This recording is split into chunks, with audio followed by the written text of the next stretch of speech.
42 RLE transmission from a Dodge Durango. Symptom was it did not move. No forward engagement, no reverse engagement.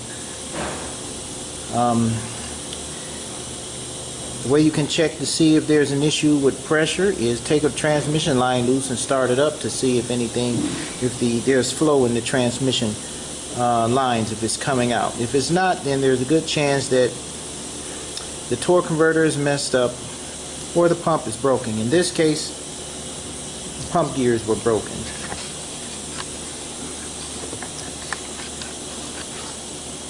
You see right here, the gears are broken.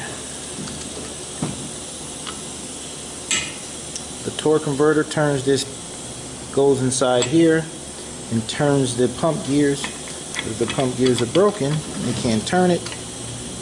And if it does turn it, because they're broken, it won't pump. So, once again, this is a 42 RLE. No movement. Pump gears broken. Need a front pump.